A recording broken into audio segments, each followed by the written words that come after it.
পূজা করা যাবে, যারা আগুনের পূজা করে। এরকম লোক আমরা দেশের মধ্যে আছে না নাই?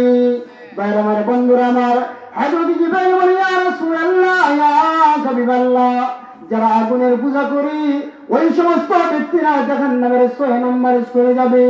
জিবরাইল বলে, নবী গো, আপনি কি জানেন জাহান্নামের 5 নম্বর স্তরের মধ্যে কারা যাবে? আল্লাহর নবী ডাক দেখো জিবরাইল, না তা তো আমি জানি না। জিবরাইল ডাক দেখো, নবী গো, জাহান্নামের 5 নম্বর স্তরে সাহাবীরা যাবে, যারা কয়েকটা ধর্ম মিলাই আমল করতে চায়। আমাদের সমাজের মধ্যে এরকম লোক আছে না নাই? যে মুসলমান হইয়া হিন্দুর পূজায় যায়, ইহুদি খ্রিস্টানদের রীতিনীতি অনুসরণ করে, এরকম লোক আছে না নাই? হযরত জিবরাইল দেখো, ইয়া রাসূলুল্লাহ, ইয়া হাবিবাল্লাহ, যারা কয়েকটা ধর্ম মিলাইয়া আমল করতে চায় ওরা জাহান্নামের 5 নম্বর স্তরের মধ্যে যাবে। আল্লাহর নবী বিশ্ব নবী রাহমাতুল্লাহ আলাইহির কাছে হযরত জিবরাইল বর্ণনা দেয়। জিবরাইল বলে, নবী গো, আপনি কি জানেন জাহান্নামের 4 নম্বর স্তরের মধ্যে কারা যাবে? আল্লাহর নবী ডাক দেখে, জিবরাইল, জাহান্নামের 4 নম্বর স্তরে কারা যাবে আমার জানা নাই। জিবরাইল কয়, নবী গো, জাহান্নামের 4 নম্বর স্তরে মুরতাদরা যাবে, যে ধর্মান্তরিত হয়ে গেছে, যে তার ধর্ম ত্যাগ করেছে। অনেক সময় তাকায় দেখা যায় আমাদের মতো অনেক মুসলমান তার ধর্ম ছাড়ে হিন্দু হয় কি হয় না। এজন্য জিবরাইল বলে, নবীজি, যেই ব্যক্তি ধর্মান্তরিত হয়ে গেছে, যারা ধর্মান্তরিত হয় ওই মুরতাদগুলা জাহান্নামের 4 নম্বর স্তরের মধ্যে যাবে। হযরত জিবরাইল ডাক দেখো, নবী গো, জাহান্নামের 3 নম্বর স্তরে কারা যাবে আপনি কি জানেন? আল্লাহর নবী ডাক দেখো, না জিবরাইল, না জানি না। জিবরাইল ডাক দেখো, নবী গো, জাহান্নামের 3 নম্বর স্তরে খ্রিস্টানরা যাবে। এবারে জিবরাইল ডাক দেখো, নবীজি, আপনি কি জানেন জাহান্নামের 2 নম্বর স্তরের মধ্যে কারা যাবে? আল্লাহর নবী ডাক দেখো, জিবরাইল, না তা তো আমি জানি না। জিবরাইল ডাক দেখো, নবী গো, জাহান্নামের 2 নম্বর স্তরে ইহুদিরা যাবে। এবার আমরা আমাদের মূল পয়েন্টে আসলাম। হযরত জিবরাইল ডাক দেখো, নবী গো, জাহান্নামের 1ম স্তরে কারা যাবে আপনি কি জানেন? আল্লাহর পয়গম্বর বিশ্বনবী ডাক দেখো, জিবরাইল, তাও তো আমি জানি না। জিবরাইল ডাক দেখো, ইয়া রাসূলুল্লাহ, ইয়া হাবিবাল্লাহ, এই কথাটা আপনার সামনে আমি বলতে পারছি না, আমার খুব লজ্জা হয়, আমার খুব ভয় হয়। আল্লাহর পয়গম্বর বিশ্বনবী ডাক দেখো, রে জিবরাইল, জাহান্নামের 1ম স্তরে কারা যাবে আমার সামনে বলো। হযরত জিবরাইল আলাইহিস সালাম ডাক দেখো, ইয়া রাসূলুল্লাহ, ইয়া হাবিবাল্লাহ, ও আল্লাহর নবী, জাহান্নামের 1ম স্তর আপনার গুনাহগার উম্মতরাই যাবে। দিয়ে চিৎকার দিয়ে কন্যা নাউযুবিল্লাহ। আমার আপনার নবী আখির জামানার পয়গম্বর, উম্মতের দরদ নবী, যেই মাত্র জিবরাইলের মুখ থেকে শুনেছেন আমার আপনার নবীর উম্মতেরা জাহান্নামের 1ম স্তরের মধ্যে যাবে, আল্লাহর নবী মনে ক্ষুণ্ণ হয়ে গেলেন। আল্লাহর পয়গম্বর মনের মধ্যে কষ্ট পাইলেন। আল্লাহর নবী সাল্লাল্লাহু আলাইহি ওয়াসাল্লাম সাহাবায়ে কেরামের মজলিস রেখে দিয়া নবী আমার কামরার মধ্যে গিয়া দরজা বন্ধ করে দিলেন। আল্লাহর নবী কামরা থেকে বের হয় না। 3 দিন হয়ে যায়, আল্লাহর নবী ঘর থেকে বের হয় না। সাহাবায়ে কেরাম অবাক হয়ে যায়, খায়রে খায়, মনে হয় আল্লাহর নবীকে আমরা কষ্ট দিয়েছি, হয়তো আল্লাহর নবী আমাদের উপর গুসা করবেন, রাগান্বিত হয়ে গেছেন। ও সাহাবীরা, যাও নবীজির দরজায় যাও, নবীজি কেন কামরা থেকে বের হয় না? এবার সাহাবায়ে কেরামদের মধ্য থেকে আল্লাহর নবীর 1ম খলিফা, আল্লাহর নবীর বাল্যকালের বন্ধু, যার নাম হলো হযরত আবু বকর সিদ্দিক রাদিয়াল্লাহু আনহু। এবার আবু বকর সিদ্দিক রাদিয়াল্লাহু আনহু আল্লাহর নবীর বিশ্বনবীর কামরায় দিয়ে সালাম দিলেন, আসসালামু আলাইকা ইয়া রাসূলুল্লাহ। ও আল্লাহর নবী, আমি আপনার 1ম খলিফা, আমি আপনার বাল্যকালের বন্ধু, ইয়া রাসূলুল্লাহ, আমি আপনার হিজরতের সফরের সঙ্গে আমার নাম হলো আবু বকর। নবী গো, আজ 3টা দিন হয়ে যায়, আপনি কেন গো কামরা থেকে বের হন না?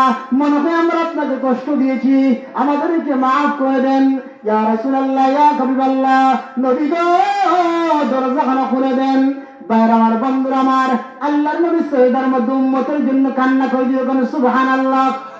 নবীজি উম্মতের জন্য কান্না করে আল্লাহর নবী সৈয়দাকে মাথা উঠাইয়া আল্লাহর নবী বিশ্ব নবী ডাক দেখো আয়েশা, রে আয়েশা, আমার আবু বকরকে দরজা খুলে দিও না।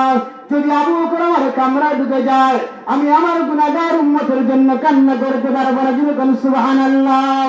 তার আমার বন্ধুরা আমার, আল্লাহর নবীর প্রথম খলিফা হযরত আবু বকর এবার দরজাকে ফিরে গেলেন। এবার আবু বকর সিদ্দিক পরাক্রান্ত হইয়া মনক্ষুণ্ণ হইয়া চলিয়া গেলেন। এবার সাহাবায়ে কেরামদের মধ্য থেকে আল্লাহর নবীর 2 নম্বরের খলিফা, যার নাম হলো উমর রাদিয়াল্লাহু আনহু। উমর রাদিয়াল্লাহু আনহু আল্লাহর পয়গম্বর বিশ্বনবীর দরজায় গিয়ে সালাম দিলেন, আসসালামু আলাইকা ইয়া রাসূলুল্লাহ।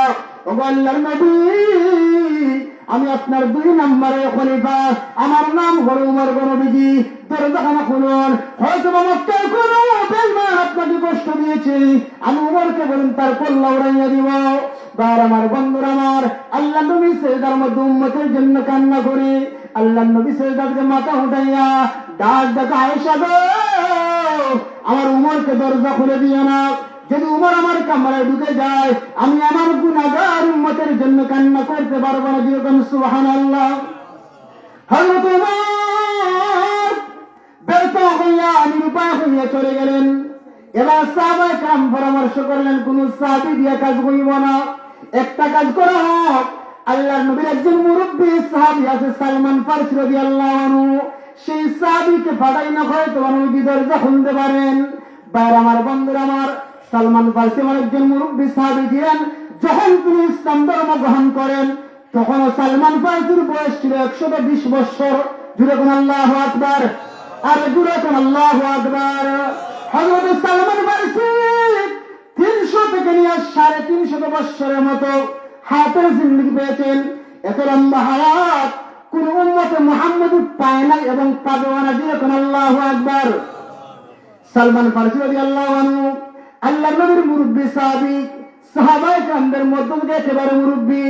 আল্লাহর নবীর দরজায় গিয়ে সালাম দিলেন, আসসালামু আলাইকা ইয়া রাসূলুল্লাহ। ও আল্লাহর নবী, আমি সালমান ফারসি, আপনি কি আমাকে চিনেন না গো? আমি ওই সালমান ফারসি। ইয়া রাসূলুল্লাহ, ইয়া হাবিবাল্লাহ, আমার বাড়ি ছিল পারস্যে, আমার বাড়ি ছিল ইরানের মধ্যে। নবী গো, আমি বাদশাহ বদশার সন্তান ছিলাম। ইয়া রাসূলুল্লাহ, ইয়া হাবিবাল্লাহ, আমি ইসলাম ধর্মে দীক্ষিত হতে গিয়া, মুসলমান হতে গিয়া, ইসলাম কবুল করতে গিয়া আমি রাস্তার মধ্যে বিক্রি হয়ে যাই। শুধু বিক্রি হয়ে তাই না গো নবীজি, আমি কয়েকবার রাস্তার মধ্যে বিক্রি হইলাম। শুধু তাই নয় গো নবীজি, আমি রাস্তার মধ্যে গোলাম হয়ে গেলাম। ইয়া রাসূলুল্লাহ, ইয়া হাবিবাল্লাহ, ও নবীজি, আমি আপনার মুরব্বী সাহাবী, মনে হয় আমরা আপনাকে কষ্ট দিয়েছি। ইয়া রাসূলুল্লাহ, ইয়া হাবিবাল্লাহ, আজ 3টা দিন হয়ে যায় আপনি কামরা থেকে বের হন না। নবী গো, আমাদেরকে মাফ করে দিন, আর দরজাখানা খুলুন। আল্লাহর পয়গম্বর বিশ্বনবী রাহমাতুল লিল আলামিন সেজদা থেকে মাথা উঠাইয়া ডাক ডাকা, আয়েশা রে, আমার সালমান ফারসি দরজা খুলে দিও না। যদি সালমান ফারসি আমার কামরায় ঢুকে যায়, আমি আমার গুনাহগার উম্মতের জন্য কান্না করতে পারবো না। যেরকম সুবহানাল্লাহ। এবার মুরব্বী সাহাবী সালমান ফারসি ব্যর্থ হয়ে চলে গেলেন। সাহাবায়ে কেরাম পরামর্শ করলেন, কোন সাহাবী গেলে নবীজি দরজা খুলবে না। শেষ অপশন, নবীজির মেয়ে ফাতেমাকে পাঠাইয়া দেখো, নবীজির আদরের দুলালি ফাতেমাকে পাঠাইয়া দেখো, হয়তো নবীজি দরজা খুলতে পারে। আর কোন সাহাবী গেলে কাজ হবে না। এবারে সাহাবায়ে কেরামদের মধ্য থেকে সালমান ফারসি রাদিয়াল্লাহু আনহু আল্লাহর নবীর আদরের দুলালি ফাতেমা জাহরার বাড়ির মধ্যে চলে যায়। এবার সালাম দিতে, আসসালামু আলাইকুম। ফাতেমা সালামের জবাব দিলেন, ডাক দেখে, মান আনতা, তুমি কে আমার দরজার মধ্যে? রে ফাতেমা, আমি হলাম সালমান ফারসি। ফাতেমা ডাক দেখো, সালমান ফারসি, আমার বাড়িতে তুমি কিসের জন্য আসছো? সালমান ফারসি ডাক দেখো, ফাতেমা, আজ কয়েকটা দিন হয়ে যায় তোমার আব্বা জান আল্লাহর নবী বিশ্বনবী 3টা দিন হয়ে যায় কামরা থেকে বের হয় না। আল্লাহর রাসূলের চেহারা পর কামরা দেখতে পারি না। ভাইয়ের আমার, বন্ধুরা আমার, সাহাবায়ে কেরাম আল্লাহর নবীর চেহারা যদি একটা মুহূর্ত না দেখতেন পাগলের মতো হয়ে যেতেন। এবার ফাতিমা জাহরা রাদিয়াল্লাহু আনহা এবার ডাক দেখো, সালমান ফারসি আমার কি করতে হবে? সালমান ফারসি ডাক দেখো, ও ফাতেমা যাও তোমার আব্বা জানের দরজায় যাও, তুমি যেন হয়তো দরজা খুলে দিতে পারে। এবারে ফাতিমা জাহরা রাদিয়াল্লাহু আনহা সন্ধ্যার টাইম ঘটনা ঘটে আল্লাহর নবীর কামরার মধ্যে গিয়া এবারে পোশাকাত করেছে, আল্লাহর নবীর কামরার মধ্যে আঘাত করেছে, নাড়া দিয়েছে। এবার সালাম দিতে, আসসালামু আলাইকা ইয়া আবি, ও আমার আব্বা, আমি আপনার মেয়ে, আমার নাম হলো ফাতেমা। ইয়া রাসূলুল্লাহ, ইয়া হাবিবাল্লাহ, আজ 3টা দিন হয়ে যায় আপনার নুরানি চেহারা দেখি না গো আব্বা গো। আপনার আদরের নাতি হাসান হুসাইনের খবরটা তো নেন না নবী গো। আপনি না প্রতিদিন আপনার নাতি হাসান হুসাইনকে দেখার জন্য আমার বাড়িতে যেতেন, আপনার জামাত আলীকে দেখার জন্য যেতেন, আপনার মেয়েকে দেখার জন্য যেতেন। ইয়া রাসূলুল্লাহ, ইয়া হাবিবাল্লাহ, আজ 3টা দিন হয়ে যায় আপনি কেন গো আমার বাড়িতে গেলেন না? ভাইয়ের আমার, বন্ধুরা আমার, আল্লাহর নবী সেজদার মধ্যে উম্মতের জন্য কান্না করি, নবীজি সেজদা থেকে মাথা উঠাইয়া এবার ডাক দেখো, আয়েশা আমি আবু বকরকে বিরোধ দিতে পেরেছি, আমি ওমরকে বিরোধ দিতে পেরেছি, আমি সালমান ফারসিকে বিরোধ দিতে পেরেছি, আমি আমার কলিজার টুকরা আমার আদরের দুলালি ফাতিমাকে বিরোধ দিতে পারি না। আরে দিতে বলেন সুবহানাল্লাহ। আমি আমার আদরের দুলালি ফাতিমাকে বিরোধ দিতে পারি না। ফাতিমা জাহরা রাদিয়াল্লাহু আনহা আল্লাহর নবীর কামরার মধ্যে মাগরিবের সময় ঢুকলেন।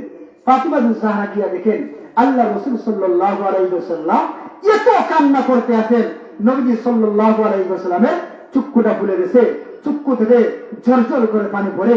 এবার ফাতিমা জাহরা ডাক দেখো, বাবা গো, মনে হয় আপনার আম্মা আমেনার জন্য কান্না করেন। খুব মনে পড়ছে আল্লাহর নবী ডাক দেখে, ফাতিমা না, আমার মা আমেনার জন্য কান্না করি না। বাবা হয়তো আমার আম্মা খাদিজার জন্য কান্না করেন। আল্লাহ রাসূল বলেন, ফাতিমা না, তোমার আম্মা খাদিজার জন্য কান্না করি না। ইয়া রাসূলুল্লাহ, ইয়া হাবিবাল্লাহ, বাবা আপনি কেন কান্না করেন? কি হয়েছে আপনি এত কান্না করেন? আপনার মেয়ে ফাতিমার কাছে বলেন। আল্লাহ রাসূল ডাক দেখো, ফাতিমা তোমার কাছে বলে তো আমার কোনো লাভ হবে না। ফাতিমা জাহরা ডাক দেখো, আব্বা আমার কাছে বলেন, আমি আপনার মেয়ে, আমি আপনার আদরের দুলালি, আমার নাম ফাতিমা, আমার কাছে বলেন আপনার কি হয়েছে। আল্লাহর নবী ডাক দেখো, ও ফাতিমা, জিবরাইল এসে বলে গেছে আমার উম্মতরা নাকি জাহান্নামের মধ্যে যাবে, আমি এটা কেন সহ্য করবো? এবার ফাতিমা জাহরা ডাক দেখো, আব্বা আপনার উম্মতরা জাহান্নামের মধ্যে যাবে, তারা কি সর্বদা জাহান্নামের মধ্যে জ্বলবে? আল্লাহ রাসূল বলেন, না রে ফাতিমা না, আমার উম্মতরা জাহান্নামের মধ্যে জ্বলার পর একদিন তাদের ঈমানের বদৌলতে জান্নাতের মেহমান হলো। এবার ফাতিমা জাহরা ডাক দেখো, আব্বা তাহলে আপনার কান্নার কারণ কি? আপনার উম্মতরা একদিন তো জান্নাতের মেহমান হবে। আল্লাহর নবী ডাক দেখো, ফাতিমা তুমি তো জানো না আমার কোন একটা উম্মত একটা মুহূর্ত জাহান্নামের আগুনের মধ্যে জ্বলবে, আমি বিশ্ব নবীটা কখনো বরদাস্ত করতে পারি না। জুড়ে চিৎকার দিয়ে বলেন সুবহানাল্লাহ। আর একটু জুড়ে বলেন না সুবহানাল্লাহ। নবীর উম্মতের জন্য মায়া কম না বেশি? আর একটু জুড়ে বলেন, নবীর উম্মতের জন্য মায়া কম না বেশি? তার আমার, বন্ধুরা আমার, দেখেন দেখা নবীর উম্মতের জন্য কেমন মায়া বেশি।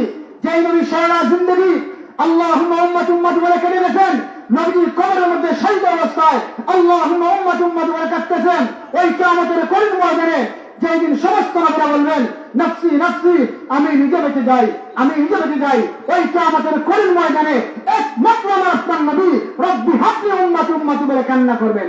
নবীর উম্মতের জন্য মায়া আছে না নাই? তাহলে আমার বন্ধুরা আমার, দেখেন তাকায়া এই জাহান্নামের আলোচনা তো বিস্তর। জাহান্নামের 7টা দরজা দিয়া 7 শ্রেণীর লোকেরা প্রবেশ করবে। আপনি আমি যদি আল্লাহর অবাধ্যতা কাজ করি, দুনিয়ার জন্য গুনাহ করি, তাহলে আমরা কিন্তু জাহান্নামের প্রথম দরজা দিয়ে প্রবেশ করতে হবে না? এই জন্য ভাইরা আমার, বন্ধুরা আমার, এই দুনিয়ার জন্য হলো আর দুনিয়া মাজরাতুল আখিরা, দুনিয়া হলো আখিরাতের ফসলকে। দুনিয়ার মধ্যে যাই কামাই করবেন, কিয়ামতের কঠিন ময়দানে কর্ম দিবসে, কর্মফল দিবসে, অর্থাৎ কিয়ামতের কঠিন ময়দানে বিচারের দিবসে আল্লাহ আপনাকে দান করবেন। এই দিন আপনি যদি যে সরিষার দানা পরিমাণ গুনাহ করেন, ওয়া ইন্নাকা ইন তাকু মিসকাল হাববাতিন মিন খারদাল, ফাতাকুম ফি সাখরা আও ফিস সামাওয়াতি আও ফিল আরদ ইয়াতি বিহা আল্লাহ। আপনি যদি সামান্য সরিষার দানা পরিমাণ নেক আমল করেন অথবা বদ আমল করেন, তা যদি ফাতাকুম ফি সাখরা পাথরের মধ্যে থাকে, আও ফিস সামাওয়াতি আও ফিল আরদ আসমান কিংবা জমিনের মধ্যে থাকে, সেটাও আল্লাহ রাব্বুল আলামিন কিয়ামতের কঠিন ময়দানে ইয়াতি বিহা আল্লাহ, ওটাও আল্লাহ হাজির করবেন। এজন্য ভাইরা আমার, বন্ধুরা আমার, নেক আমল সামান্য করেন যদি ইখলাসের সাথে করেন, তাহলে সেই নেক আমলটা হয়তো আপনার আমার জন্য কাল কিয়ামতের কঠিন ময়দানে নাজাতের উসিলা হয়ে যেতে পারে। তারা কি পারে না? এই যে আজকে মহতি মাহফিল, আল্লাহর একজন বান্দা মৌলবী শহীদ আহমদ সাহেব, আমার বড় মায়ের মানুষ, এবং উনার সন্তান জনাব আরিফ বিল্লাহ সাহেব, উনি অনেক ভদ্র মানুষ, আমার অনেক মায়ের মানুষ। উনার একটা দিনই মহতি মাহফিলের আয়োজন করেছেন, ওয়াজ শোনার ব্যবস্থা করেছেন। এই মাহফিলগুলো হয় জান্নাতের বাগান। এই দিন আজকের মহফিল মাহফিল থেকে আমরা তওবা করে আল্লাহর দরবারে এমন ভাবে কান্না করব, আমাদের সারা জিন্দগির গুনাহকে সামনে নিয়ে আল্লাহর দরবারে তওবা করব। আশা রাখি আল্লাহ রাব্বুল আলামিন আমাদের তামাম জিন্দগির গুনাহ খাতা মাফ করে দিবেন। তওবা করতে পারবেন তো ইনশাআল্লাহ? এই জন্য ভাইরা আমার, বন্ধুরা, আসুন আমরা সামনের দিকে যাই। এই যে জাহান্নামের আলোচনা আল্লাহ রাব্বুল আলামিন কোরআনের মধ্যে এত করেছেন। আল্লাহ রাব্বুল আলামিন জাহান্নামের আলোচনা এবং জান্নাতের আলোচনা কোরআনের মধ্যে বিভিন্ন জায়গায় সূরা দিয়ে বিস্তৃত করেছেন। আল্লাহ ইচ্ছা করলে জান্নাত নামের একটা সূরা দিয়া জান্নাতের সবগুলো আলোচনা এক জায়গায় করতে পারতেন কি পারতেন না? আল্লাহর সেই শক্তি আছে না নাই? আছে। আল্লাহ জাহান্নামের সবগুলো আয়াতকে এক জায়গায় জমা কইরা জাহান্নাম নামে একটা সূরা দিয়া আল্লাহ এক জায়গায় আলোচনা করতে পারতেন কি পারতেন না? কিন্তু আল্লাহ 30 পারা কোরআনের মধ্যে বিভিন্ন জায়গায় সরিয়েছে দিয়ে বিস্তৃতভাবে কেন আলোচনা করেন? জাহান্নামের তো আলোচনা যদি আল্লাহ এক জায়গায় করতেন, মানুষেরা তা সহ্য করতে পারত না। জাহান্নামের মধ্যে এত ভয়ানক আযাব হবে। বাইরে আমার বন্ধু আমার তাকায় দেখেন, হযরত ওমর রাদিয়াল্লাহু আনহু সহ সাহাবায়ে কেরাম জাহান্নামের জন্য জাহান্নামের ভয়ে কেমন কান্না করতেন। সাহাবায়ে কেরাম জাহান্নামকে এত ভয় করতেন, কিন্তু আমাদের অন্তরে জাহান্নামের একটু ভয় নাই। আমাদের অন্তরে জাহান্নামের একটু ভয় নাই। সাহাবায়ে কেরাম পাগলের মতো হয়ে যেতেন। আল্লাহ রাসূল সাল্লাল্লাহু আলাইহি ওয়াসাল্লাম একদিন সাহাবায়ে কেরামদের সামনে জাহান্নামের আয়াত তেলাওয়াত করলেন। হযরত ওমর রাদিয়াল্লাহু আনহু জান্নাতের সার্টিফিকেট প্রাপ্ত সাহাবী অজ্ঞান হয়ে গেছেন। এমন সময় সালমান ফারসি রাদিয়াল্লাহু আনহু ছিলেন ডাক্তার সাহাবী। উনি পরীক্ষা করেন, টাকায় যখন কোন রোগ নাই, আল্লাহর নবীকে খবর দিলেন, নবীজি আপনার সাহাবী উমরের পরীক্ষা করলাম, কোন কাজ হইল না। আল্লাহর নবী জান্নাতের আয়াত উমরের সামনে তেলাওয়াত করেন। উমর রাদিয়াল্লাহু আনহু সাথে সাথে জ্ঞান পেয়ে যায়। যেরকম সুবহানাল্লাহ। এজন্য ভাইরা আমার, বন্ধু আমার, তাকায় দেখেন আমিরুল মুমিনিন উমর রাদিয়াল্লাহু আনহু একদিন উনি রাস্তা দিয়ে যাচ্ছেন। এমন সময় তাকায় দেখেন এক যুবক হাউমাউ করে কান্না করে। কিরে যুবক, তুমি কেন কান্না করো? সাহাবায়ে কেরামদের মধ্যে একজন আরেকজনের প্রতি এত মায়া মহব্বত ছিল। এবার একজন যুবক কান্না করে রাস্তার পাশের মধ্যে বসিয়া এমন কান্না, হাউমাউ করে কান্না করে। এমন একটা মুহূর্তে হযরত উমর ডাক দেখে, যুবক তুমি কেন কান্না করো? তোমার কে হয়েছে? তোমার কে মারছে? তোমার মনের মধ্যে কোন দুঃখ, কোন জল্পনার কল্পনা? কেন যুবক তুমি কান্না করো? এবার যুবক ডাক দেখো, ওগো আমিরুল মুমিনিন উমর, আমি কান্না করি কেন সেটা আপনাকে বলবো না। যদি আমাকে নিয়ে, আমার মতো কুলাঙ্গার নালায়েককে নিয়ে আল্লাহর নবীর কাছে যান, আমি সরাসরি নবীজির কাছে আমার অপরাধের কথা ব্যক্ত করবো। সুবহানাল্লাহ। হইতা না? ভাইরা আমার, বন্ধুরা আমার, হযরত ওমর রাদিয়াল্লাহু আনহু ওই যুবককে নিয়ে আল্লাহর নবী বিশ্ব নবী রাহমাতুল লিল আলামিনের দরজার মধ্যে চলে গেলেন। আল্লাহর নবীর সাথে দেখা হয়ে গেল। এবার আল্লাহর নবী বিশ্ব নবী রাহমাতুল লিল আলামিনের সামনে গিয়ে ওই যুবক হাউমাউ করে কান্না করে আল্লাহর নবীর আগ দেখে, যুবক তুমি কেন রে কান্নাকাটি করে, তোমার কি হয়েছে? এবার যুবক ডাক দেখো, আল্লাহ রাসূল, আমি আমার একজন গুনাহগার, মনে করে আল্লাহ আমার গুনাহ ক্ষমা করবে না, এই জন্য আমি কান্না করি। আল্লাহ নবীর সামনে ডাক দেখে, যুবক রে তুমি কি এমন গুনাহ করেছো? তোমার গুনাহ কত বড়? যুবক ডাক দেখে, ইয়া রাসূলুল্লাহ, ইয়া হাবিবাল্লাহ, নবী গো, আমার গুনাহ এত বড়, আমি এমন একজন গুনাহগার, মনে হয় আল্লাহ আমার মতো গুনাহগারের ক্ষমা করবে না। আল্লাহ নবী ডাক দেখে, যুবক রে তোমার গুনাহ কি জমিন থেকে বড়? জি হ্যাঁ ইয়া রাসূলুল্লাহ, আমি এত বড় গুনাহগার, আমার গুনাহ পৃথিবী থেকে বড়। আল্লাহ নবী ডাক দেখে, যুবক তোমার গুনাহ কি আসমান থেকে বড়? জি হ্যাঁ ইয়া রাসূলুল্লাহ, আমার গুনাহ আসমান থেকে বড়, আমার মতো নাফরমানি এই জমিনের মধ্যে হতে পারে না। আল্লাহ নবী ডাক দেবে, যুবক রে, তোমার গুনাহ কি আল্লাহর দয়া থেকে বড়? এমন একটা মুহূর্তে যুবক ডাক দেবে, ইয়া রাসূলুল্লাহ, আমি এত বড় একটা গুনাহগার, আল্লাহর দয়া থেকে আমার গুনাহ বড়। আল্লাহর পয়গম্বর ডাক দেবে, যুবক, তোমার গুনাহ কি আল্লাহ থেকে বড়? যুবক ডাক দেবে, ইয়া রাসূলুল্লাহ, না, আল্লাহর দয়া থেকে আমার গুনাহ বড় না, আল্লাহ থেকে আমার গুনাহ বড় না। যদি আল্লাহ চায় আমার মতো গুনাহগার আল্লাহ ক্ষমা করে দিতে পারে। আল্লাহ নবী ডাক দেবে, যুবক রে, তুমি কি গুনাহ করেছো? এবার যুবক ডাক দিবে, ইয়া রাসূলুল্লাহ, ইয়া হাবিবাল্লাহ, ও আল্লাহর নবী, আমি বললাম মদিনা শরীফে একজন কাফন সূরা। বলেন তো কি সূরা? কাফন সূরা। ইয়া রাসূলুল্লাহ, ইয়া হাবিবাল্লাহ, নবী গো, আমি একজন কুরআনদার, এমন একজন অপরাধী, আমি কোরআন একজন কাফন সূরা, আমার পেশা হলো কাফন চুরি করা।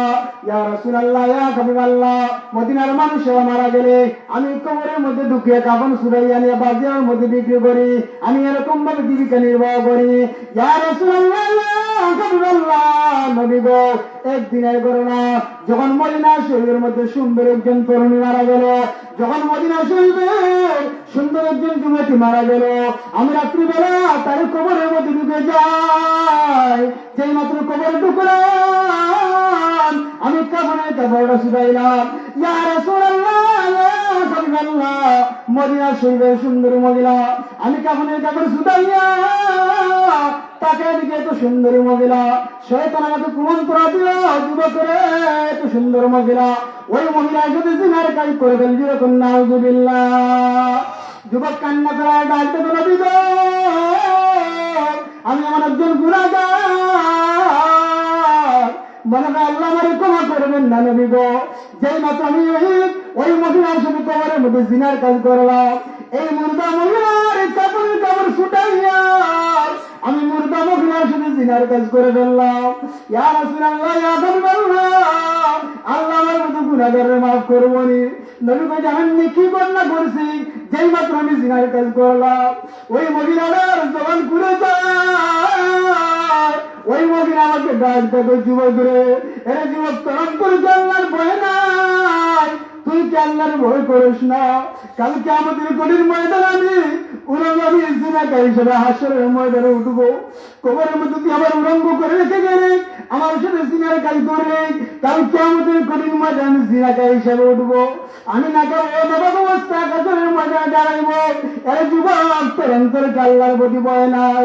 এবার যুবক ডাক দিবে, ইয়া রাসূলুল্লাহ, ইয়া হাবিবাল্লাহ, ওই মহিলার ওয়াজ শোনার পরে আমি নিজেকে কন্ট্রোল রাখতে পারি না, আমি খাইতে শান্তি পাই না, খাইতে শান্তি পাই না, আমি ঘুমাইতে শান্তি পাই না। নবী গো, আল্লাহ আমার মতো গুনাহগারের ক্ষমা করবনি। আল্লাহ নবী, বিশ্ব নবী রাহমাতুল লিল আলামিন যুবকের কথা শুনিয়া আল্লাহ নবী চেহারা ঘুরাইয়া নিলেন, আল্লাহ নবী যুবক থেকে চেহারা ঘুরাই আনলেন। আল্লাহ নবী, বিশ্ব নবী তার দিকে তাকায় না। এবার যুবক বুঝতে পেরেছে আল্লাহ নবী তার উপর রাগান্বিত হয়ে গেছেন, আল্লাহ নবী গুসা করেছেন। এবার যুবক আল্লাহ নবীর সামনে থেকে চলে যায়। এবার রাত্রিবেলা, রাত্রি যখন অন্ধকার হয়ে যায়, রাত্রি যখন গভীর হয়ে যায়, যখন তাহাজ্জুদের সময় হয়ে যায়, ওই যুবক গুসা একটা টিলার মধ্যে উঠেছে, পাহাড়ের মধ্যে উঠিয়া যখন শেষ রাত্রি হয়, ওই যুবক ডাক দেবো, রহমান রহিম, ইয়া গফফার, ইয়া রহমান, ইয়া রহিম, ইয়া হান্নান, ইয়া মান্নান, ওগো দয়ালু আল্লাহ, আমি গুনাহগার, তোমার নাম তো গফফার, আমি এত বড় একজন গুনাহগার, আল্লাহ তুমি তো চাইলে আমার মতো গুনাহগারের মাফ করে দিতে পারো।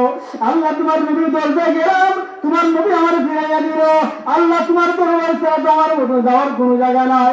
আল্লাহ, তুমি যদি আমার ফিরাইয়া দাও, আমি কোন যাব, আমি কার কাছে যাব? যুবক এমন কান্না করেছে, আমার আল্লাহর কুদরতের মধ্যে জুস মাইরা গেছে। আমার আল্লাহ ডাক দেবো, জিবরাইল, আর দেরি করলে না, আমার নবীর কাছে যাও, আমার নবীকে জানিয়ে দাও, আমি আল্লাহ এই যুবকের তামাম জিন্দেগীর গুনাহ খাতা মাফ করে দিলাম। জিবরাইল, যাও, আমার নবীকে জানিয়ে দাও, আমি এই যুবকের তামাম জিন্দেগীর গুনাহ খাতা মাফ করে দিলাম।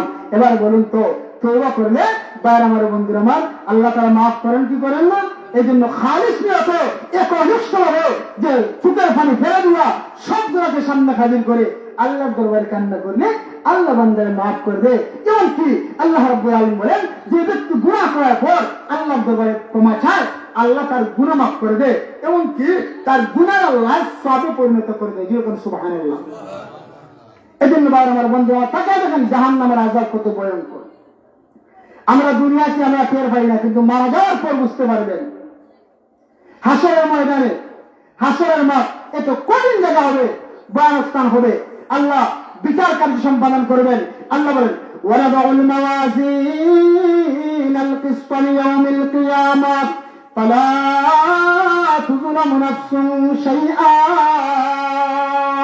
আল্লাহ রাব্বুল আলামিন বলেন কাল কিয়ামতের কঠিন ময়দানে আল্লাহ বিচারের মানদণ্ডে পাল্লা বানাইব। আমি আল্লাহ আমার বান্দাদের নেকি এবং প্রতিবেদন করব।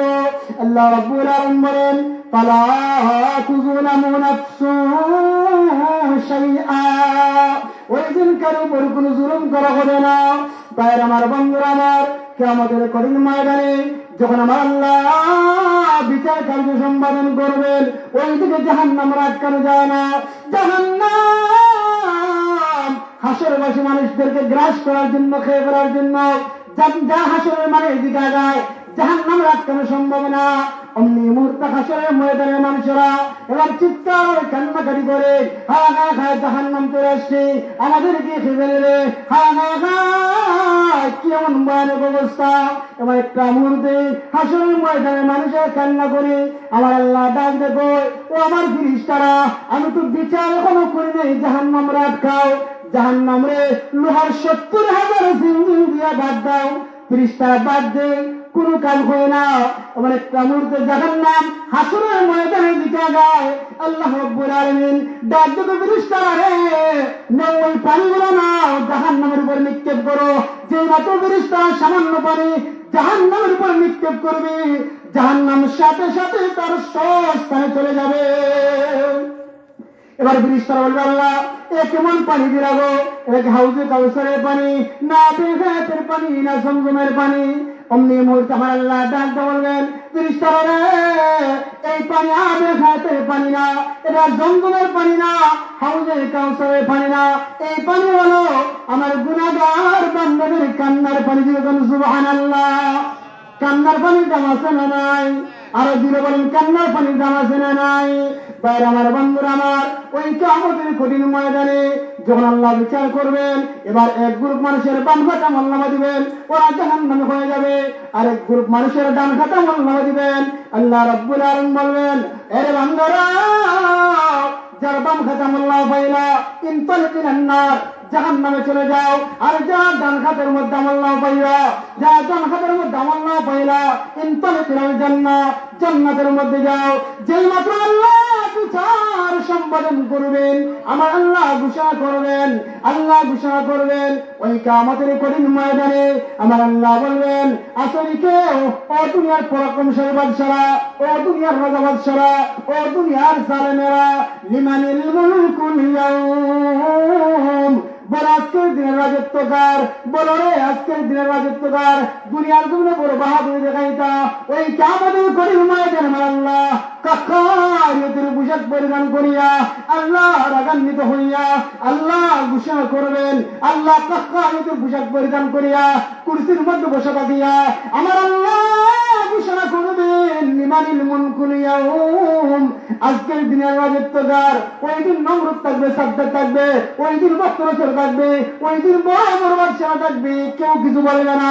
সমস্ত নবীরা থাকবে, কেউ কিছু বলবে না। হাসরের ময়দান তলতল করে কাঁপবে। ভাইয়ের আমার বন্ধুরা আমার এমন একটা মুহূর্তে আমার আল্লাহ বলবেন আনা লিল্লাহিল ওয়াহিদিল কাহ্হার। আজকের দিনের রাজত্ব আমি আল্লাহর, আজকের দিনের রাজত্ব আমি কাহ্হারের।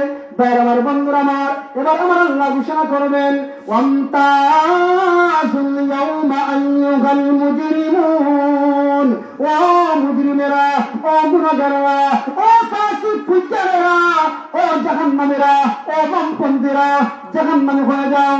আল্লাহ বলবেন ও আমার ফেরেশতারা খুযুহু ফাগুল্লু, এদেরকে ধরো, এদেরকে মজবুত করে ধরো, ফাগুল্লু,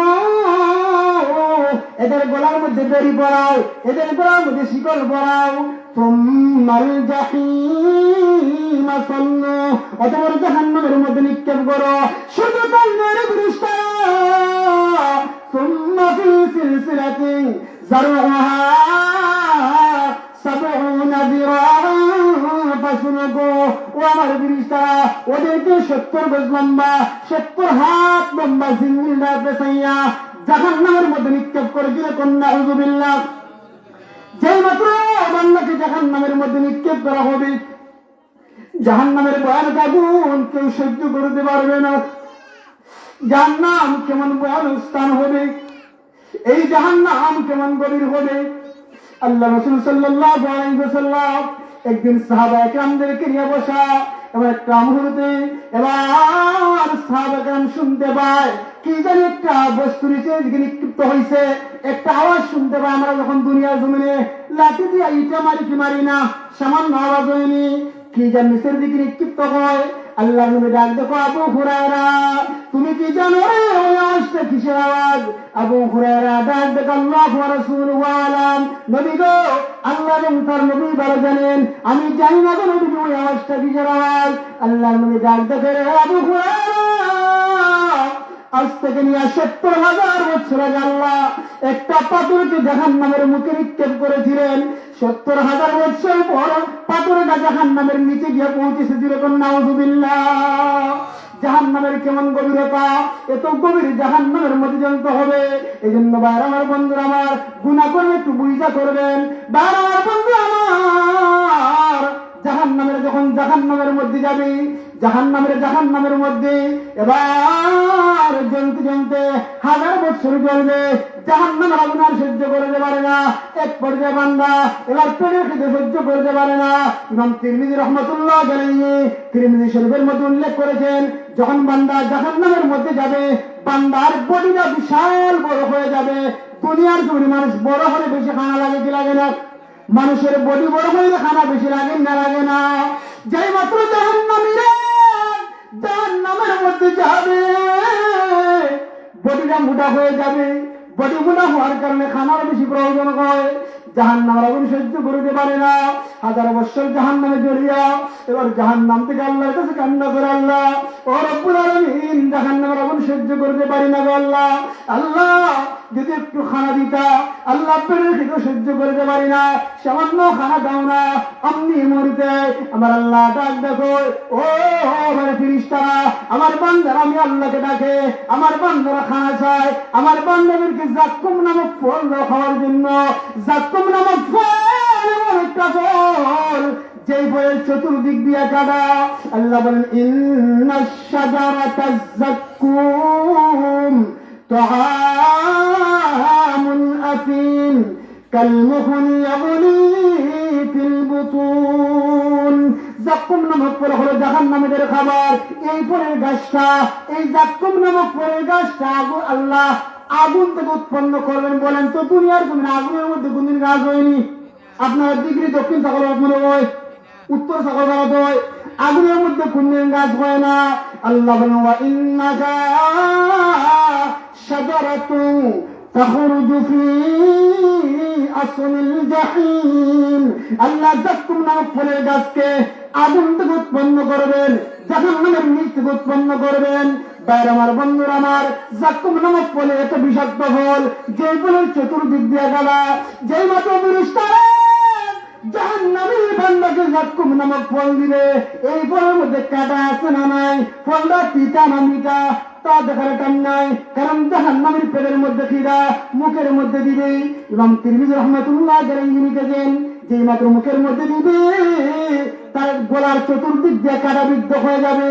যেই মাত্র কাঁটাবিদ্ধ হয়ে যায়, অমনি মুহূর্তে। আলহামদুলিল্লাহ, আজকের মাহফিলের প্রধান রৌনক অলি বিন অলি আল্লামা প্রিন্সিপাল হুজুর বহু দূর আসলা। এই মুহূর্তে আমরা কল শুনতেন তসির হবে। নারায়ে তাকবীর, জোরে জোরে নারায়ে তাকবীর, নারায়ে রিসালাত।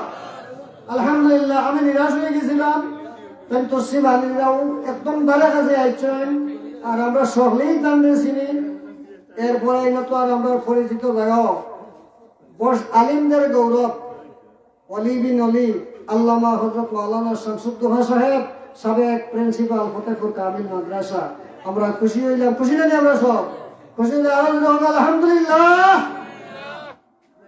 মুহতারাম হাজিরিন দেখেন তাকে জাহান্নামের মধ্যে কত ভয়ানক আযাব দেওয়া হবে শাস্তি দেওয়া হবে যেই মাত্র ফেরেশতারা জাহান্নামী বান্দাদের হাতের মধ্যে জাক্কুম নামক ফল দিবে যেই ফলের চতুর্দিক দিয়ে কাটা বান্দা যে মাত্র খাইবে গলার মধ্যে গিয়া কাঁটার ঢুকে যাবে অমনি মুহূর্তে বান্দা এবার কাঁটার ব্যথা সহ্য করতে পারে না এবার ডাক দিয়ে বলবে আল্লাহ আল্লাহ পেটের খিদা ছিল বড় ভালোই ছিল এমন একটা ফল দিয়া যে ফল খাইলাম আল্লাহ পেটের খিদা তো দূর হইল না বরং গলার মধ্যে কাঁটা লেগে গেল আল্লাহ ব্যথা সহ্য করতে পারি না এমন একটা মুহূর্তে এবার জাহান্নামীরা বলবে আল্লাহ সামান্য পানি দাও না বের আমার বন্ধুরা আমার এমন একটা মুহূর্তে আমার আল্লাহ ডাক দেবেন ও আমার ফেরেশতারা জাহান্নামী বান্দাদেরকে কোনো পানীয় পান করাইবা না কোনো শরবত পান করাইবা না রে ফেরেশতারা জাহান্নামী বান্দাদেরকে জাহান্নামের মধ্যে জড়িয়া যে পুজ এবং রক্ত নির্গত হয়েছে এই রক্ত এবং পুজ দিয়ে দাও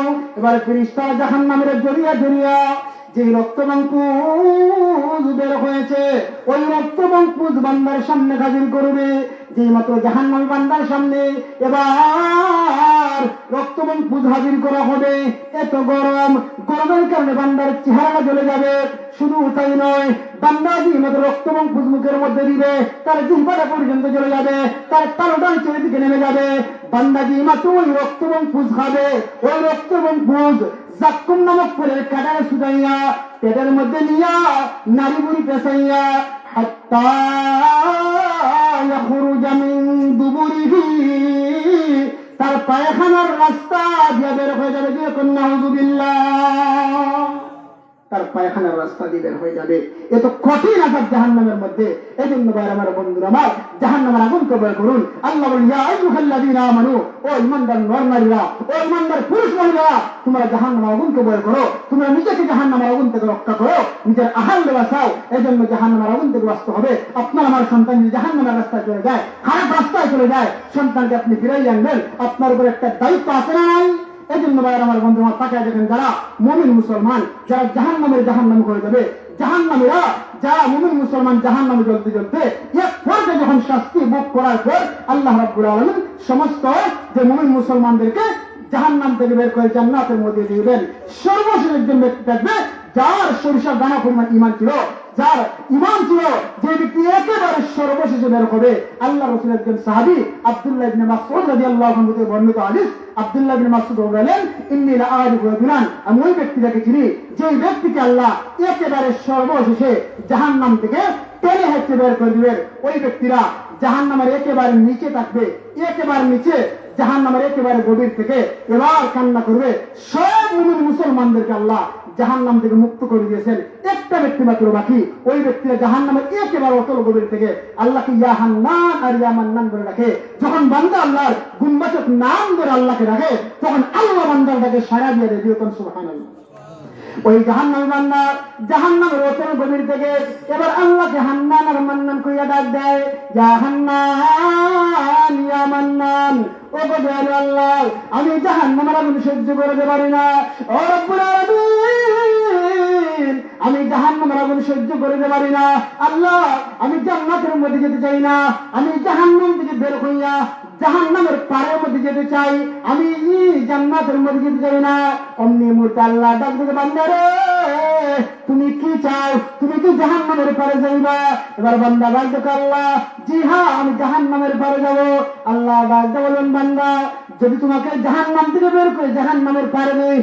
আবার তুমি দরখাস্ত করবা বান্দা ডাক দেখো আল্লাহ আর কোনো দরখাস্ত করবো না আমার আর কোনো আবদার নাই আমার আল্লাহ ডাক দিয়ে বলবেন হে ফেরেশতারা যাও জাহান্নামের মধ্যে যাও তাকে দেখো আমার একটা বান্দা আমি আল্লাহর ইয়া কান্নান আর ইয়া মান্নান বলে রাখে ফেরেশতারা জাহান্নামে যাবে বান্দার সন্ধান খুঁজে পাইবে না বান্দা জাহান্নামের অতল গভীরে ফেরেশতারা ডাক দেখো আল্লাহ আপনার বান্দার তো পাইলাম না আল্লাহ ডাক দেখো ফেরেশতারা যাও জাহান্নামের নিচে যাও তাকে দেখা দেখো আমার একটা বান্দা, আমার বান্দা আমি মাওলারে ইয়া হান্নান আর ইয়া মান্নান বলে ডাকে। ফেরেশতারা জাহান্নামের অতল গভীরে গিয়ে দেখবে একটা বান্দা নিঃস্বের মতো অসহায়ের মতো ইয়া হান্নান আর ইয়া মান্নান বলে আল্লাহকে ডাকে। ফেরেশতারা ডাক দেখো আল্লাহ আপনার বান্দারে পাইছি। আল্লাহ ডাক দেখো আমার বান্দার জাহান্নাম থেকে বের করে জাহান্নামের পারে দিয়ে দাও। যেই মাত্র বান্দার জাহান্নামের পারে দেওয়া হবে, এবার বান্দা ডাক দেখো আল্লাহ ইয়া হান্নান ইয়া মান্নান, আল্লাহ আপনার কাছে আর কোনো দরখাস্ত করবো না, আমি জাহান্নামের পারে থাকতে চাই না। আল্লাহর সামনে একটা গাছ দেখা দেয়, ওই গাছের নিকট আমাকে দিয়ে দেন, এরকম সুবহানাল্লাহ। আল্লাহ বলবেন রে গাদ্দার বলিয়া তুই না বললে আর কোনো আবদার করবে না, আর কোনো আদা করবে না, আর কোনো অনুরোধ করবে না, আবদার করবে না, তুই তো আদা খারাপই করলে। বান্দা ডাক দেবে ইয়া হান্নান ইয়া মান্নান, আল্লাহ আর একটু আবদার করবে না, এটাই আমার শেষ দরখাস্ত। আল্লাহ ডাক দিকে বান্দা, এবার আল্লাহ ডাক দিতে ফেরেশতারা আমার বান্দাকে ওই গাছের নিকট দিয়ে দাও। যে মাত্র বান্দাকে গাছের নিকট দেওয়া হবে, দেখেন তাকায় সর্বশেষ জাহান্নামী বান্দা, যে মাত্র গাছের নিকট দেওয়া হবে, এবার বান্দা ওই গাছের নিচ থেকে তাকায় আল্লাহ তৈরি জান্নাতের বিল্ডিং গুলো দেখতে পাবে, যেরকম সুবহানাল্লাহ। মানুষ বলতে লোক হয় জমায় না, বান্দা আবার যখন জান্নাতের বিল্ডিং দেখছে আর সহ্য করতে পারে না, মুখ সামলাইতে পারে না, ডাক দেখো ইয়া হান্নান ইয়া মান্নান, ওকে দয়ালু আল্লাহ আমি আপনার কাছে আর কোনো আবদার করবো না, আমি জান্নাত দেখেছি, আমি জান্নাতের দরজার মধ্যে যেতে চাই, আমি জান্নাতের মধ্যে প্রবেশ করতে চাই না। আল্লাহ ডাক দিয়ে বান্দারে তুই না ওয়াদা খারাপি করলে আর কি কোনো আবদার করবে না?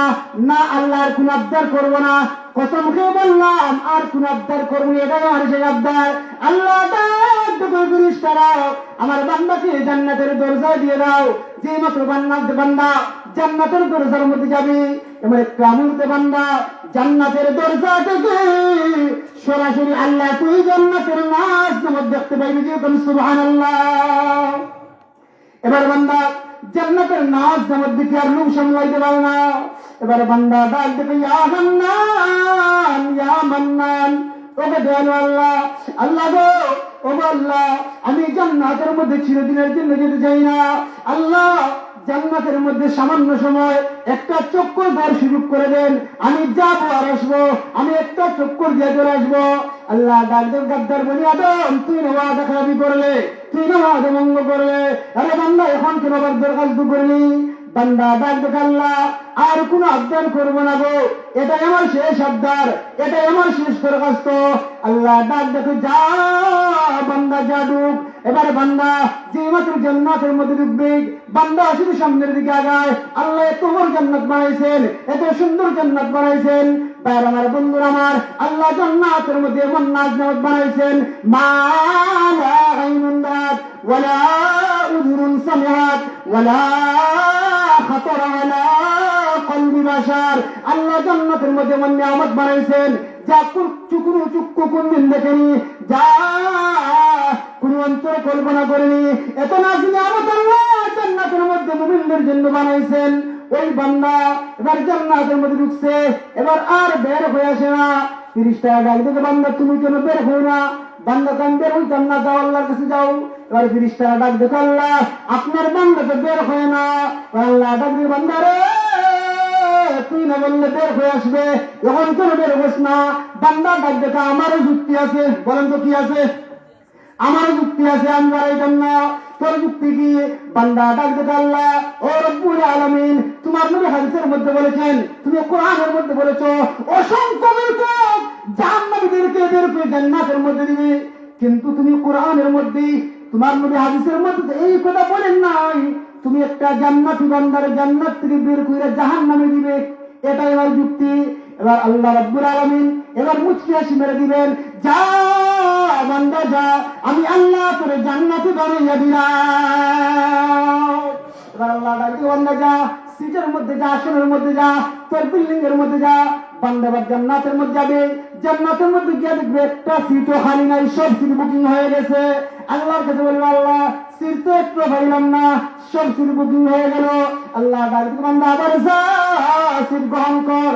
বান্দা আবার যাইবে, একটা সিটে পাইবে না, আল্লাহ একটা সিটে পাইলাম না, বান্দা যা আবার যা, আল্লাহ একটা সিটে পাইলাম না, এবার বান্দা ডাক দেখে আল্লাহ একটা সিট তো খালি নাই, আল্লাহ ডাক দেখে বান্দা রে আমি আল্লাহর কাছে চা, তোর কেমন জান্নাত লাগবো, কি ধরনের জান্নাত তুই চাস, কত বড় জান্নাত হইতো, দুনিয়ার জমির রাজা বাদশাহের আয়তনের দূরত্ব থেকে জান্নাত চা, বান্দারা আল্লাহর দরবারে চাইবে, আমার আল্লাহ নিম্নমানের একেবারে নিম্নমানের জান্নাত দিতে 10টা দুনিয়ার সমান জান্নাত দান করবেন, 10 দুনিয়ার সমান জান্নাত দান করবেন। আপনারা জান্নাত দিতে চান কি চান না? এই জন্য এই দুনিয়ার জমিনে বেশি বেশি নেক আমল করবেন, গুনাহ পরিত্যাগ করবেন, গুনার কাজ করবেন না। হুজুর চলে আসছেন, হযরত মাওলানা শায়খ শামসুদ্দোহা সাহেব দামাত বারাকাতুহু আলিয়া, হুজুর আলোচনা করবেন। দীর্ঘ রাত হয়ে গেছে, গভীর রাত হয়ে গেছে, আপনারা কেউ উঠবেন না, সবাই বসে থাকবেন, আখির মুরাদ পর্যন্ত থাকবেন ইনশাআল্লাহ। নুজুলে রহমতের সময় গভীর রজনী হয়ে গেছে, গভীর রজনী, নুজুলে রহমতের সময় দোয়া আল্লাহর দরবারে কবুল হয়। এই সময় আল্লাহর দরবারে দোয়া কবুল হয়। আল্লাহ ডাক দেখে আলা মিন মুস্তাগফিরিন ফাগফির লাহ, আল্লাহ প্রথম আসমানের মধ্যে আসিয়া বান্দা বান্দীদেরকে ডাকে, ও আমার বান্দা বান্দীরা, আলা মিন মুস্তাগফিরিন ফাগফির লাহ, আসুন কোন বান্দা গুনাহ করেছো, গুনাহ করে নিজের জীবন বরবাদ করে দিয়েছো, আমি আল্লাহর দরবারে চাই, আমি আল্লাহ তোমার গুনাহ খাতা ক্ষমা করে দেবো, যেরকম সুবহানাল্লাহ। এরপর আল্লাহ বলেন আসলে আলা মিন মুস্তাগফিরিন ফাগফির লাহ, আসুন কোন বান্দা রিজিকের অভাবের মধ্যে আসো, আমি আল্লাহর কাছে চাই, আমি আল্লাহ তোমাকে রিজিক দেব। আলা মিন মুবতালান তাওয়াফিয়াহু, আসুন কোন বান্দা কোন মুসিবতের মধ্যে, আমি আল্লাহর কাছে চাই, আমি আল্লাহ তোমাকে মুসিবত থেকে উদ্ধার করবো। আলা কাদা আলা কাদা হাত্তা ইয়াতলু আল ফজর, এরকম ভাবে আল্লাহ বিভিন্ন সমস্যার নাম ধরে ধরে ফজর পর্যন্ত আল্লাহ ডাকতে থাকে। এই জন্য ভাইয়ের আমার বন্ধুরা আমার, দেখেন হুজুর রহমতের সময় আপনারা ধৈর্য সহকারে বসে থাকবেন। হুজুর আসছেন যেহেতু আখিরি মুনাজাত হবে, হুজুর রহমতের সময় দোয়া কবুলের সময় কেউ উঠে যাইবেন না, যে উঠে যাইবেন আপনি হতবাগা হয়ে যাবেন। এমন একটা বরকত একটা মজলিসের মধ্যে আপনি বসে থাকছেন, এতক্ষণ পর্যন্ত গভীর রজনী পর্যন্ত আপনার কপালটা ভালো, আপনি সৌভাগ্যবান ব্যক্তি। এই মজলিস থেকে আপনারা শেষ মুনাজাতে থাকবেন, তাকে আল্লাহর দরবারে দোয়া করবেন। একটু জাহান্নামের ভয় অন্তরের মধ্যে ঢুকান, কারণ জাহান্নামের আলোচনা হইল কিন্তু জাহান্নামের ভয় আমাদের অন্তরের মধ্যে ঢুকলো না। এই জন্য জাহান্নাম থেকে বাঁচতে হলে আজকের যে তওবা করুন, আজকের মজলিস থেকে তওবা করুন। আল্লাহ রাব্বুল আলামিন তো ঘোষণা দিয়েছেন, ইয়া আইয়ুহাল্লাযীনা আমানু, ও ঈমানদার নর নারীরা, তোমরা তওবা করো ইলাল্লাহি, আল্লাহর কাছে তাওবাতান নাসুহা, তওবা নসুহা করো, আল্লাহর কাছে একনিষ্ঠভাবে কান্না করে করে তওবা করো। যদি কান্না করে করে তওবা করো, ইন্নাল্লাহা ইয়াগফিরুয যুনুবা জামিআ, নিশ্চয়ই আল্লাহ তাআলা তোমাদের সমস্ত গুনাহ খাতা ক্ষমা করে দিবেন। এটা আল্লাহ তাআলার ঘোষণা। এই জন্য ভাইরা আমার বন্ধুরা আমার, কেউ উঠে যাইবেন না। দেখেন তাকায়া জাহান্নামের মধ্যে কেমন আযাব হইবে, আপনারা তো দীর্ঘক্ষণ শুনছেন। এই জাহান্নামের মধ্যে এত আযাব, এর জন্য আল্লাহ রাসূল সাল্লাল্লাহু আলাইহি ওয়াসাল্লাম নিজের মেয়েকে বলছেন, ও ফাতেমা, ও ফাতেমা, আনকিযি নাফসাকা মিনান নার, ফাতেমা নিজেকে জাহান্নামের আগুন থেকে বাঁচাও। এই জন্য তাকে দেখেন যে ফাতিমাতুজ জাহরা রাদিয়াল্লাহু আনহা, আল্লাহর নবীর আদরের দুলালি, জান্নাতের রমণদের সরদারি হবেন, সেই ফাতিমাতুজ জাহরা রাদিয়াল্লাহু আনহাকেও আল্লাহর নবী বলেছেন জাহান্নামের আগুন থেকে নিজেকে বাঁচাও। এতে বুঝা গেল এই জাহান্নামের আগুন থেকে বাঁচতে হইলে আমাদেরকে দুনিয়ার জমিনে বেশি বেশি নেক আমল করতে হবে। এই দুনিয়ার জমিনে যারা সীমা লঙ্ঘনকারী হবে, যারা গুনাহগার হবে, এরাই জাহান্নামে হইবে। দেখেন তাকে দুনিয়ার জমিনের সামান্য আগুন আমরা সহ্য করতে পারি না, সামান্য আগুন, কিন্তু এই জাহান্নামের মধ্যে যে আগুনকে আল্লাহ 3000 বছরের মতো জ্বালাইলেন, সেই আগুন এত তীব্র আগুন, এত ভয়ানক আগুন, সেই আগুনের মধ্যে আমরা কেমনে থাকবো? এই জন্য ভাইয়ের আমার বন্ধু আমার, একটু অন্তরের মধ্যে জাহান্নামের ভয় ঢুকান। দেখেন তাকায়া জাহান্নামের মধ্যে কত আযাব হইবে। দেখেন যদি আমরা জাহান্নাম হয়ে যাই, যদি জাহান্নাম হয়ে যায়, আমাদের জিন্দগিটা অনর্থক হয়ে যাবে। এই জন্য যারা এই দুনিয়ার জমিনে বেশি বেশি নেক আমল করবে, নেক আমল করিয়া দেখেন আল্লাহ তাআলার বিধান, নবী সাল্লাল্লাহু আলাইহি ওয়াসাল্লামের হুকুম মানিয়া যে ব্যক্তি যে আহকাম সমূহ মানিয়া খবরের দিকে গমন করে, সেই ব্যক্তিরা খবর থেকে নিয়া হাসরের মাঠ এমনকি জান্নাত পর্যন্ত পৌঁছে যায়। এমনকি বান্দারা যখন দুনিয়ার জমিনে নেক আমল করে, ওই নেক আমল বান্দার সাথে আজীবন থাকে, বান্দার সাথে কবর থাকে, বান্দার সাথে হাসরের ময়দান থাকে, বান্দার জান্নাত পর্যন্ত পৌঁছায় দেয়। এমনকি জান্নাতের মধ্যে যখন বান্দা যায়, তখন নেক আমল এবার ডাক দেখো, যে ও আমার বন্ধু, আমি দুনিয়ায় তোমার সাথে ছিলাম, তুমি আমাকে নেক আমল করেছিলে, আমি এখন চলে যাই, তুমি জান্নাতে সুখে দেখো। এবার ওই জান্নাতি বান্দা ডাক দেখো, না তুমি যেও না, জান্নাতের মধ্যে স্তর বিন্যাস হবে, আমি উঁচু লেভেলের জান্নাতে হবো না, নিচু লেভেলের জান্নাতে হবো, সেটা তো এখন নির্ধারণ করা হয় নাই, আমি কোন লেভেলের জান্নাতে হবো তুমি আমার নামাকে দেখে সেটা নির্ধারণ করা হবে। তুমি ততক্ষণ পর্যন্ত থাকবে যতক্ষণ না পর্যন্ত আমার নির্ধারিত আসন আমি না পাবো। এজন্য বাইরে আমার বন্ধু আমার, আপনি যাই করবেন আপনার আমল নাম আপনার সাথে যাবে।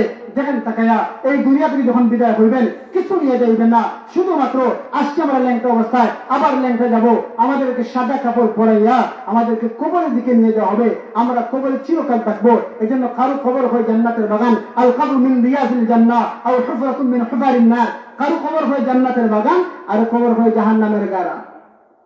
এই জন্য আমরা দুনিয়ার জমিনে আছি, আমাদের মধ্য থেকে কারো খবর জান্নাতের বাগান হবে, কারো খবর জাহান্নামের গর্ত হবে।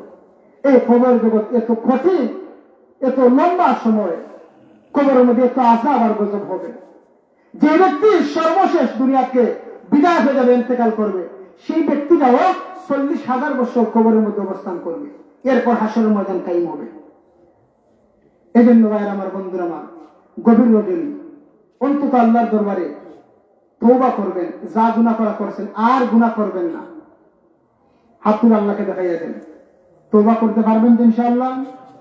এখন থেকে আমরা যারা আসছি, আমরা যারা দাঁড়িয়ে রাখছি, আমরা দাঁড়িয়ে একটু লম্বা করলেন 21 পরিমাণ রাখিয়ে দেবো, রাখি আমরা নবীর সুন্নত মোতাবেক আমাদের জীবন চালাইব।